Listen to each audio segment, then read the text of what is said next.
I want to start with a slide from a quote from Andrew Liveris, the CEO of Dow. And CEOs normally aren't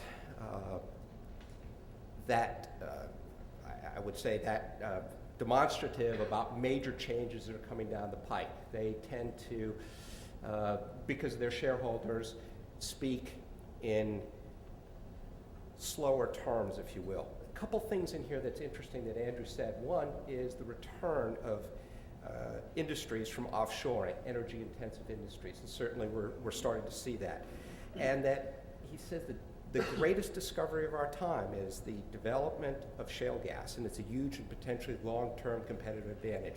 This quote was done in 2010, and I hope you'll see today, if you go back, that it is true and it is happening. Let me put this all in perspective. This is the 1973 oil shock that we all lived through, and I'm sure many of you remember the long lines to get gasoline. And I remember this very, very dramatically for a different reason. My father was a car nut, and I remember he had a Porsche 956 Spider, which probably is worth today several $100,000 if he had kept it, but he didn't. He got another car that I loved even more, and he owned it, but the car owned my soul. It was a Dodge Charger, a red Dodge Charger. I loved that car. I must have waxed it once a week. Well, the energy shock hit, and my dad drove home one day in a different car. And he saw my puzzled look, and he came over to me and he said, listen, we have to do something very important. We're doing it for the country, and we're doing it for our family. The price of gasoline's gone up so dramatic, I had to sell the Charger. I was stunned. In its place stood a Toyota Corolla. See, I had visions of that be my first car, where I got my driver's license, and I'd be driving it in high school, and the guys would be envious, and the girls would flock to me, so life would be good, but it wasn't to be.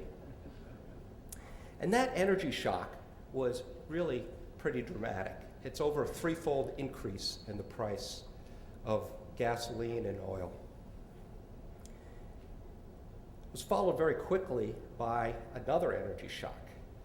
And at the time, I was working as a young engineer for ExxonMobil. I was the junior engineer in designing ethylene compressors. And we were initially designing them for plants along the Gulf Coast. And pretty soon, we were designing them for Saudi Arabia, Al Jamal. That was one of the first places I got to go, which was, at the time, on the Red Sea, in Saudi Arabia, and it was just pure desert. And now it's one of the largest global chemical complexes.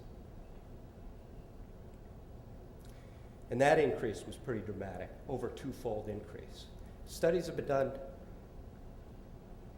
and due to the two oil shocks, roughly 1/3 of all businesses in the US disappeared. We have another shock. I call this a shale shock. And it also has had a very dramatic impact, specifically on natural gas prices here in North America. And it's over a fourfold decrease. And I believe, and I think a number of you here in the room believe, it's going to have just as a dramatic impact on businesses and our lives. Maybe I'll be able to buy that Dodge Charger.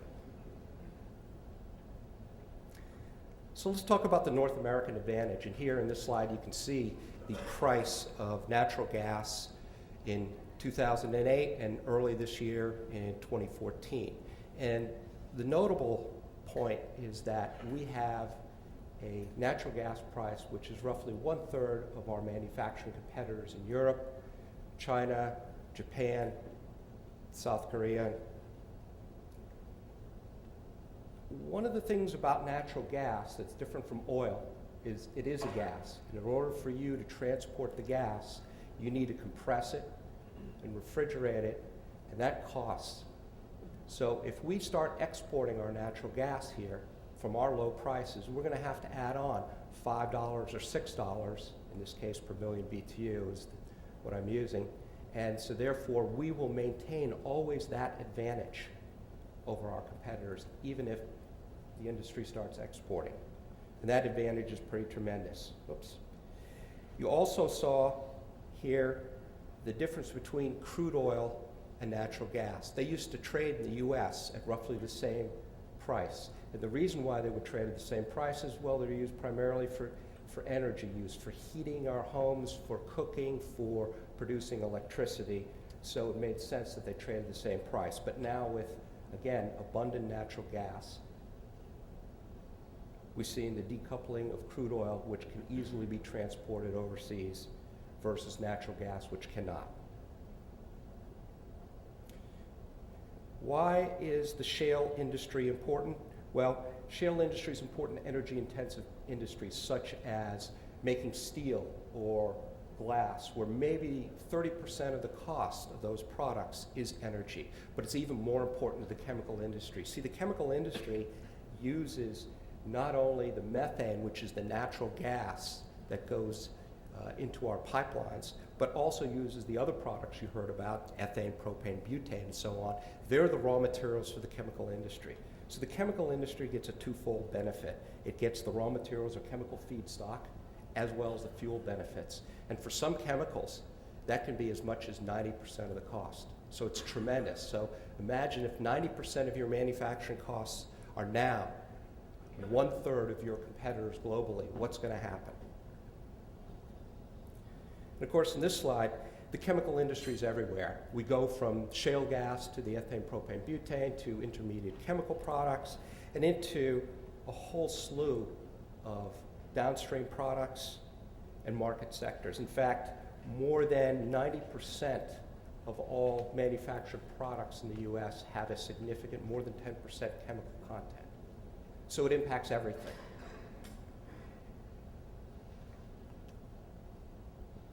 The chemical industry has seen the shale gas boom, and they know that this is going to impact them, and they've gone on a very big spending spree. And I'm not going to go through these numbers. I just want to give a few highlights. These numbers were done last month by the American Chemistry Council. One of the interesting things is they did the same study about 18 months ago, and in 18 months, the numbers have doubled. So while they're large, they're continuing to get bigger and bigger because of this huge advantage. Another interesting statistic and number on this is the percent of foreign investment. It's now over 60% and continuing to climb. In my consulting business, I would say that a good 2/3 of my customers are overseas companies. And the reason why they're interested and the reason why they're investing in the US and Canada is because of this advantage. They know that they're in trouble overseas with their cost situation. We talked about the multiplier effect earlier, and here you can see the multiplier effect very clearly in the number of jobs, in the taxes, and in economic output for the United States. Again, like I said, we're just at the start of this, so those numbers are going to get larger and larger every year. One number I want to take out of this that's not on the chart is that as a result of these investments, the US output of chemicals will increase by more than 50%. More than 50%. That is pretty significant.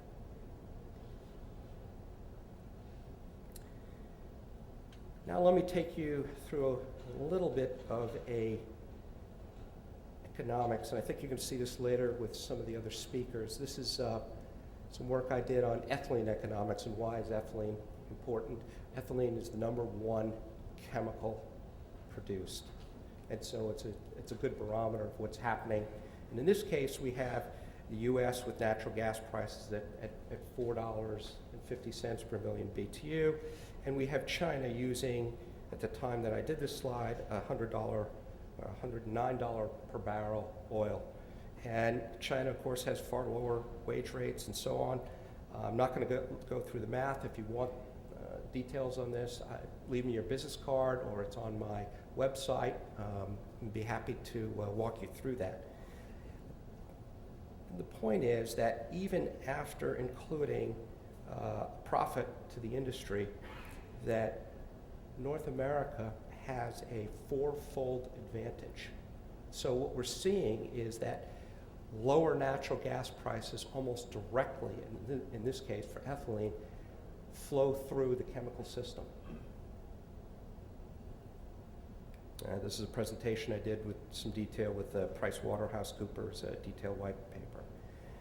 Let's take a look at this in a global perspective a little bit more. This is the old normal. This is what the chemical industry globally had been dealing with for several decades, ever since the oil shocks, and that is that Middle East producers were at half the price of the rest of the world. And the rest of the world were all bunched together, and there wasn't much to differentiate it. So you put your chemical plant where the consumption was. So more and more chemical plants were going in China because that's where the consumption was.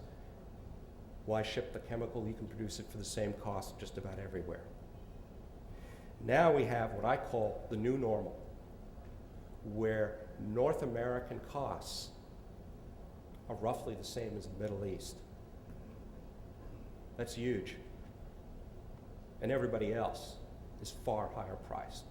There's a far bigger gap than we've ever had before. And that's driving industry coming to North America. I'll talk a little bit more, and the reason why I brought the slide up, there was an interesting article in Interfax last week looking about Kuwait. And Kuwait has some very big problems in producing sufficient natural gas. And it's not just Kuwait, and I'll go through a couple of the other Middle East countries. And the reason why, of course, is that they have growing populations, have been growing at double-digit rates for many years. And they use natural gas to provide water, and they basically boil seawater to provide that water for their population. And in many countries, they don't even bother to meter it. It's free, so, people use it to water their lawns and, grow wheat in the desert for their polo ponies and all sorts of crazy things, as well as electricity. They're subsidized, and that's part of the reason why that's the gift of many of the rulers to their country. And so they can't get rid of it. And so they are running out of natural gas. And Kuwait, as an example, has been importing natural gas since 2009. I don't think many people realize what's happening in the Middle East. And you look at other countries, Qatar, which has among the largest reserves of natural gas, has put a ban now for 3 consecutive years, a moratorium on any new natural gas projects.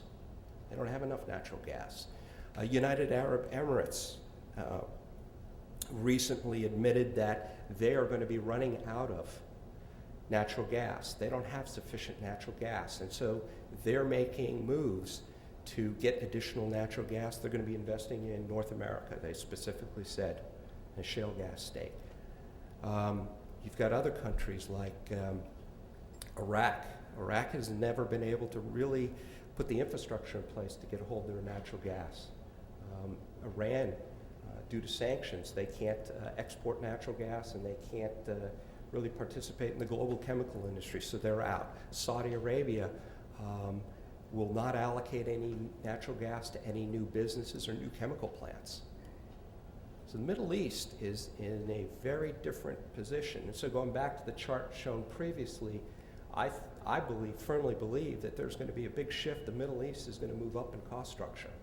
And North America is going to become it's going to be the outlier in terms of economic competitiveness in the chemical industry and translating down into other industries. And we've seen this. And other companies around the world have seen this. And you can see a direct correlation in some of these quotes. And I've stopped keeping these quotes because they appear on a weekly basis where chemical executives and country leaders are complaining that shale gas is giving the U.S. an unfair economic advantage. And I'm kind of happy to see this, that especially the Middle East leaders that are complaining that they're at an economic disadvantage to North America due to our low-cost energy. It's a nice turnabout.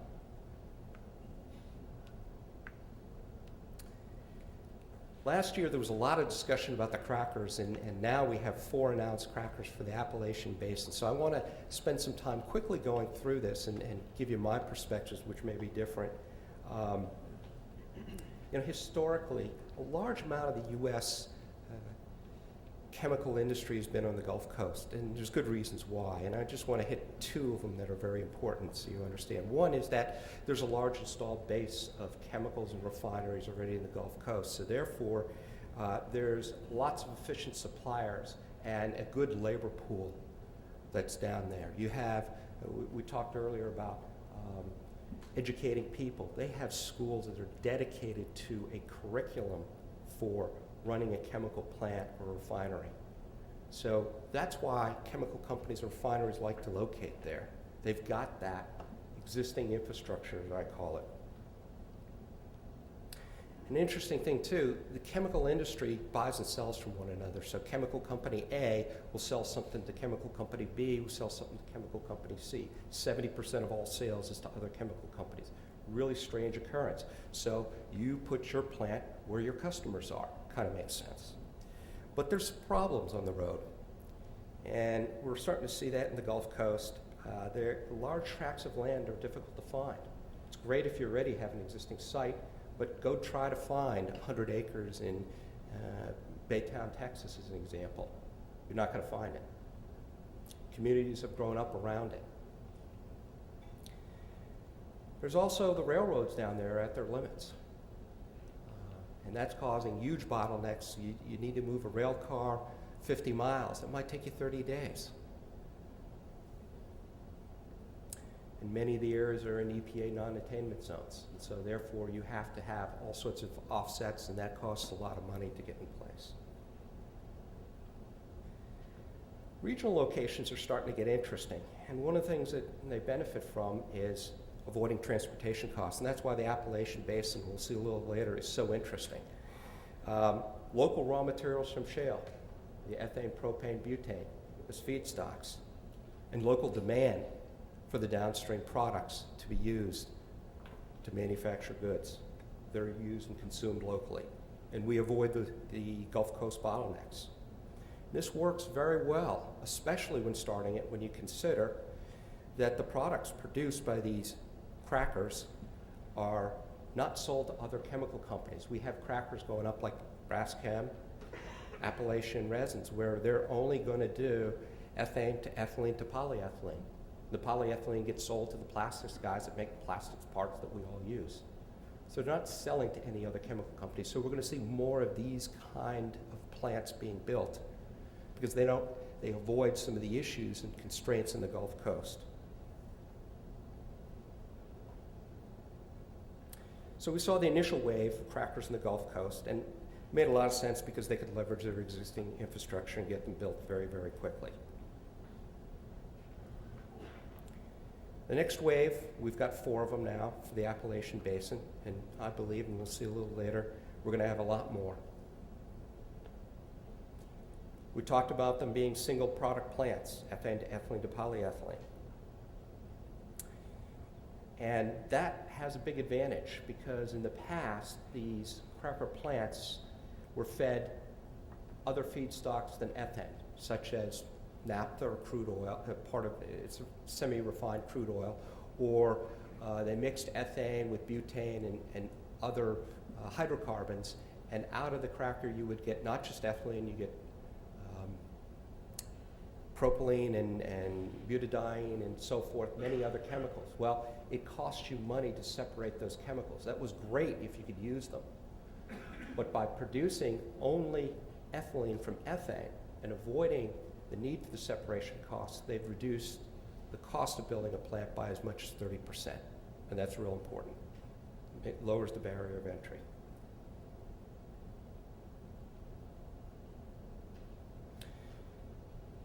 And talking about the barriers of entry, these plants aren't cheap. It's $1 billion plus, even for a very small one. But there is access to capital and in amounts that we haven't seen in previous decades. The capital markets are very, very efficient. And the IRS did something very interesting. it allowed these kind of plants that produce olefins. Olefins is a double bond like ethylene and propylene and so on. I don't want to get into too much chemistry, but has allowed them to get MLP status, Master Limited Partnership. And what that means is it's tax advantage. The corporation isn't taxed. The individual investors are. You could invest in one of these companies, and you would be taxed at your tax rate, but not the corporation. And so what this is doing is, again, easing the flow of capital into these kind of companies. I think we're going to see a heck of a lot more of these be structured as MLPs, and therefore, again, more crackers because it becomes more attractive. And to build one of these plants is kind of easy because the technology is licensed and available. And it's easy to get a hold of executives that know the industry. So us around the table could put together our dimes to get our $1 billion and get into the business pretty easily. I think we're going to see more companies get into the business like Appalachian Resins that haven't been in the business previously. And I'm going to get hit on the head, I'm sure, by some of my friends in the chemical industry, but basic plastics and basic chemicals are commodities. You really don't need a big sales force to sell them. It's pretty simple. Ethane to ethylene to polyethylene is just the start. We talk about it sort of like the canary in the coal mine. But we can do propane to propylene to polypropylene. That's the number 2 chemical and number 2 plastic, and so on.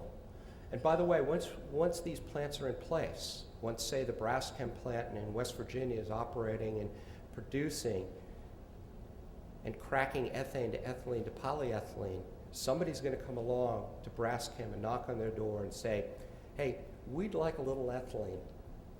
We're going to make another chemical. We're going to make ethyl vinyl acetate or whatever. And Braskem is going to say, well, okay, that's interesting. You don't compete with us because we don't make that. And yeah, we'll make some money by selling you that. And by the way, we can leverage our costs over a larger base. And they're going to expand, and that's going to create another business. And that's how the chemical industry grows, bits by bits by bits like that. It's going to happen quickly, and we aren't even going to notice it. And once it gets started, and the start, of course, is shale gas, and that's why we're all here today.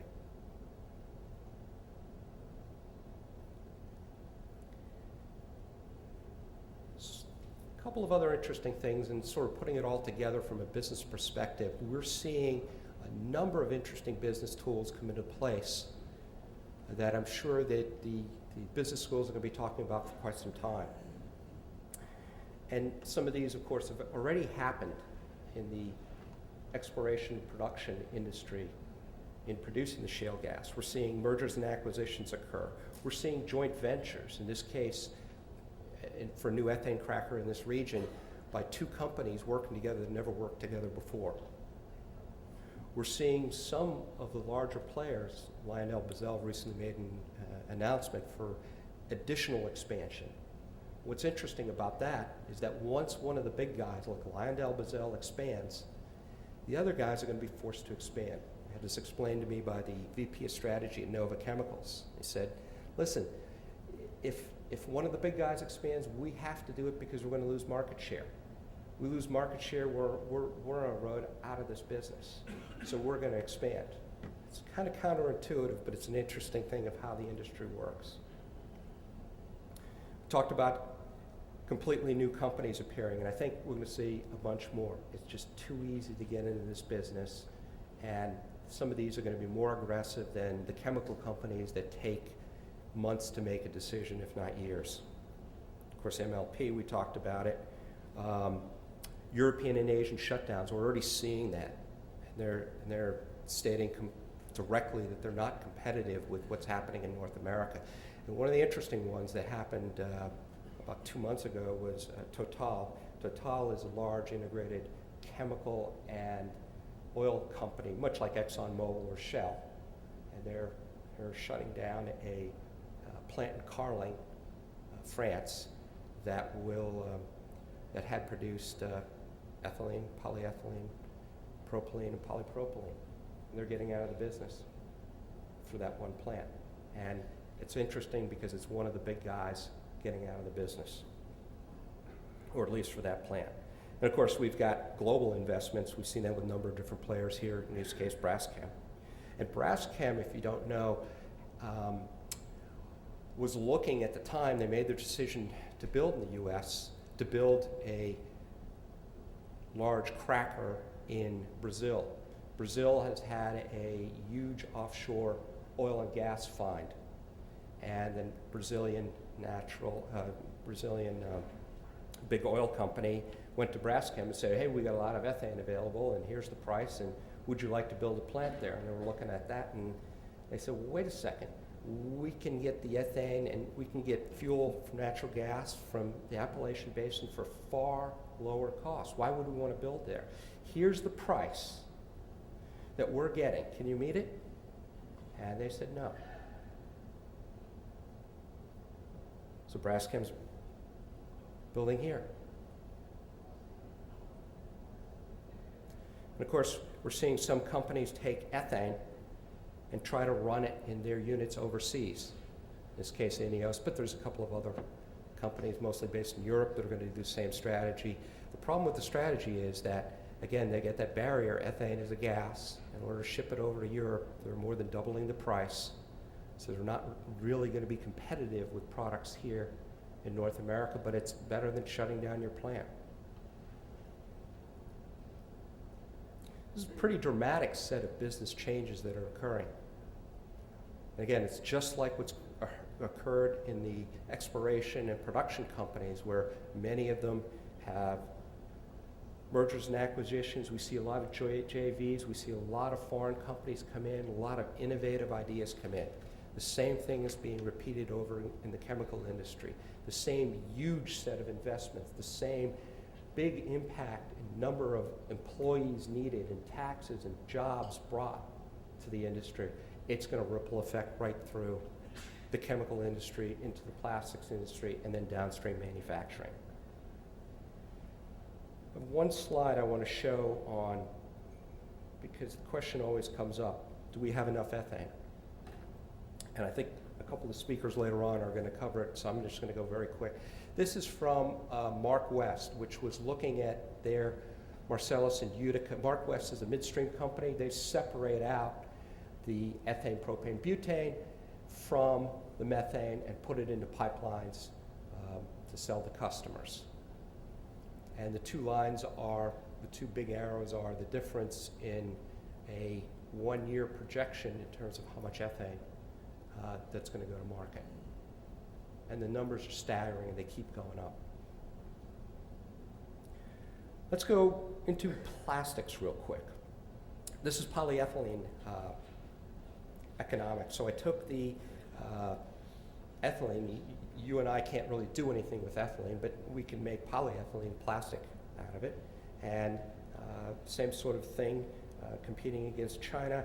And we have a threefold advantage with those prices. And again, I'm using historical margins, profit margins for the business, including them in there. Right now, the companies making ethylene and polyethylene are making a windfall because there isn't enough capacity in North America right now. It'll be coming on stream. Right now, you can pay back a brand new plant in a few years with the profitability of the plants. That's why they're being built. But eventually, with that 50% increase in capacity, I believe, as many others do, prices are going to come down to historical margin levels. In this case, I work with a polyethylene processor making a part, and they were looking at making the part in the US and China, and same sort of numbers rippling through the system. And they found, to no surprise, that they could make the part for less than half the price they could make it in China. It was an easy decision. And that's pretty dramatic. It's game over. These are industries, the chemical industry, plastics industry, that have lived on low margins and will fight for a fraction of a % advantage. And now you're giving them these kind of advantages. they're going to invest in a big way. One of the reasons I'm happy to be here is the Appalachian Basin is also the heart of the plastics processing industry.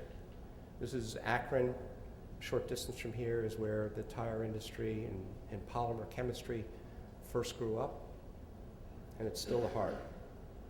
Within 500-mile radius, we have half of the demand, as well as half of the processor or converter sites. And they're going to continue to locate here. Why? Because this area exceeds on many levels the requirements. There are many great brownfield sites that have been abandoned to offshore manufacturing that can be reutilized, that have good bones, that have great road, rail, barge infrastructure, that have electricity coming in, that has a strong ethic for manufacturing. People here believe in manufacturing. Their fathers and daughters and everybody's in manufacturing. There's also strong support with vocational 2-year and 4-year degree programs, which is very, very important. And there's going to be a huge demand for trained workers. Every step you go, from oil and gas to chemicals to next step downstream plastics and then further into manufacturing, you need more workers to convert those products into useful items. One of the interesting things is the U.S. is already competitive without the cheaper plastic. Here's a slide of a injection molding press. Unfortunately, it's Indiana, not Ohio, but close enough. And you can see that it's fairly competitive without the lower cost plastic with producing the product over in China and Shanghai.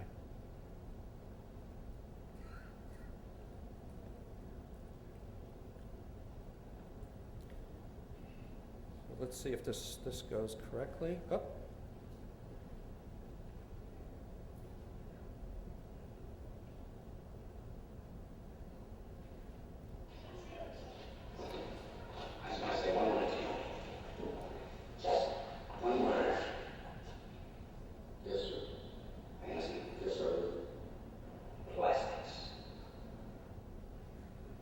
That's a great movie.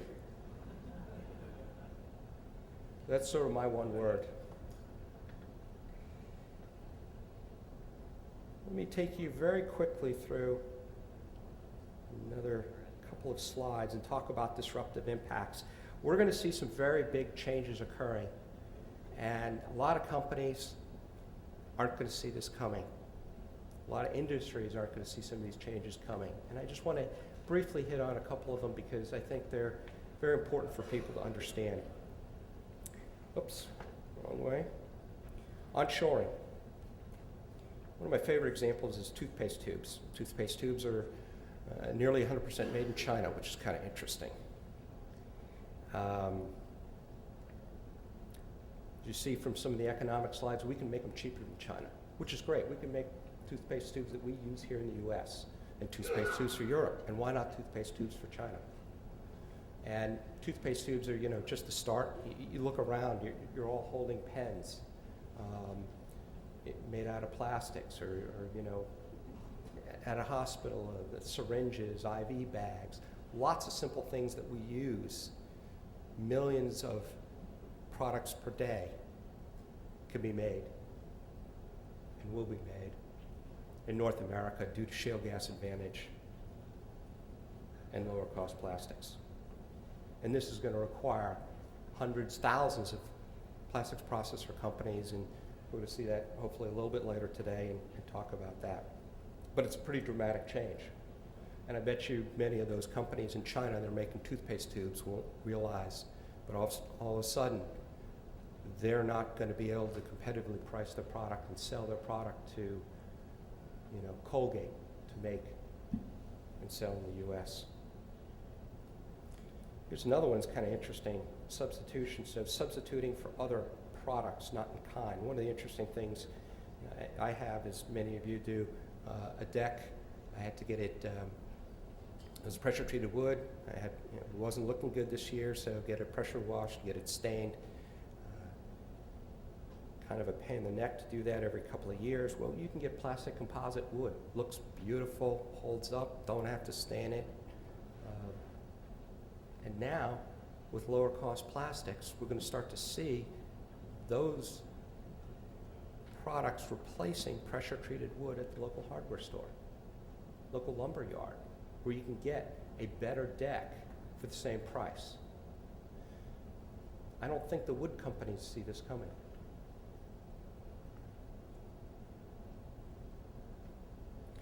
And of course, partial substitution we're going to see and increased use of plastics in everything.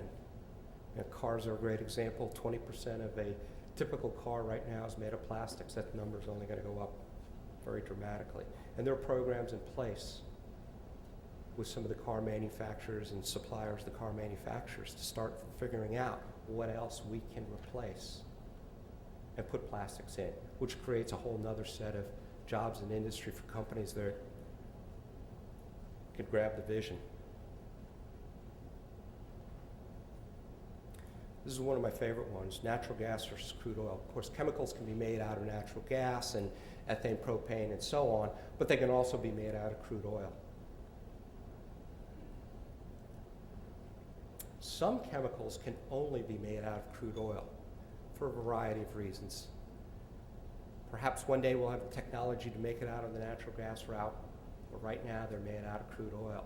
And so where you see some of the products competing, and one of my favorite ones, the example is making carpets. Carpets are made, there's wool carpets, and that's roughly 10% of the market in the US, and there's some silk carpets for those of you who can afford that, and that's less than a fraction of 1%, but the rest of the market's roughly split 1/3, 1/3, 1/3 between a couple of different plastics, nylon, PET, and polypropylene.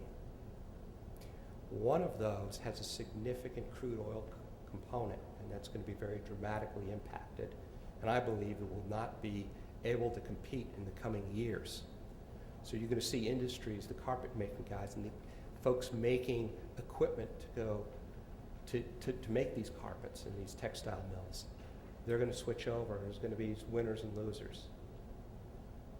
Folks that see this coming and folks that are able to take advantage of it. I like to put this slide up because, just again, like the oil and gas industry, the chemicals industry, the plastics industry, there are a lot of strategic issues that companies need to rethink. Everything's changed. It's a new world. It's a revolution. The shale gale, the shale shock is going through the chemicals industry, plastics industry, and downstream industry. You have to rethink just about everything and what you do. And for communities like here in Ohio, it brings new opportunities if they're willing to rethink about businesses that should be here and about what their community ought to look like.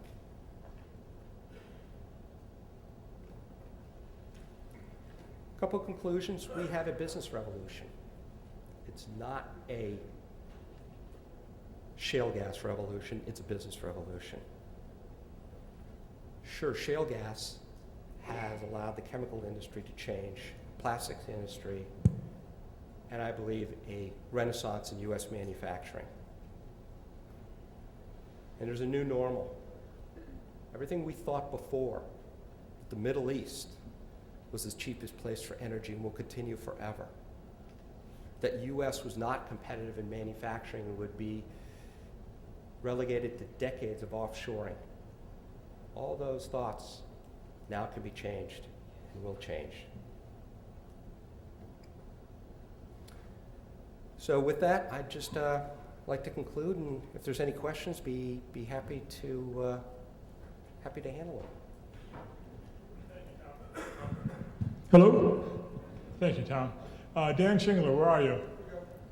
Dan Shingler is with Crane's Cleveland Business, a friend of mine, a fellow reporter. He's the editor of their Shale Quarterly, And he will circulate through the audience with a microphone. If you have questions, please raise your hand, and Dan will come to you with a microphone. And you can think about questions at any moment, but I have one for you right now, Tom.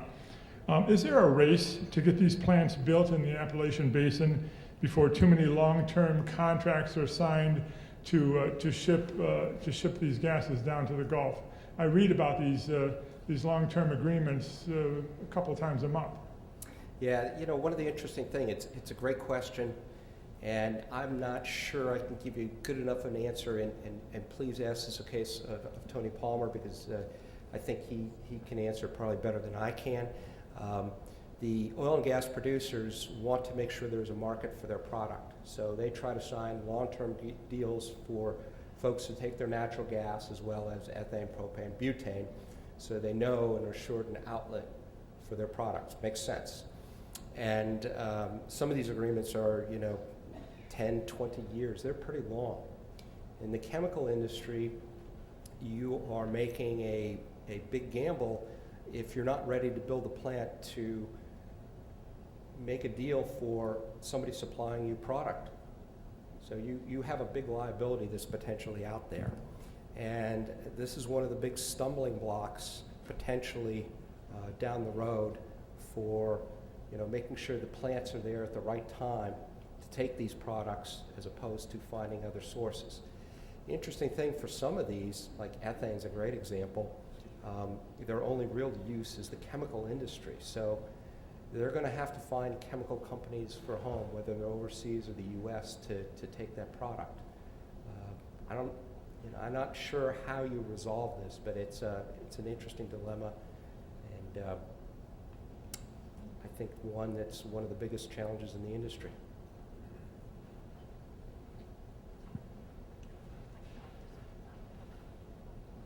I just have a question. If the chemical industry has such an advantage with these new byproducts, has the consumer seen any advantage? The answer is, I can tell you quite quickly, no. And the interesting thing is the chemical industry is building these plants as fast as they can. In fact, there's shortages of people, specialty equipment already appearing. Costs for plants are 20 or 30% higher than they were 5 years ago to build these things because these shortages are appearing. In addition, the chemical industry is changing how their existing older plants are running, so they run on pure ethane. When they're and they're expanding them, so when they do that, they have to take the plant down to add equipment. So they're not running them 365 days a year. They're running them at far, maybe somebody's only running it for 150 days because they have to take it out to put in new equipment. So the supply of ethylene and polyethylene, as an example, has not increased to a significant extent such that the prices have come down.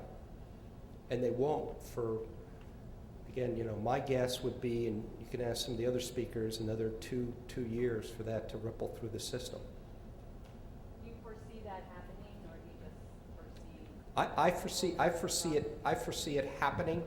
It's happened in the past when the industry's gone to such huge increases of capacity, and 50% increase in capacity is pretty enormous. And so that's going to put pressure on pricing very, very quickly, I believe. Couple more questions, anyone?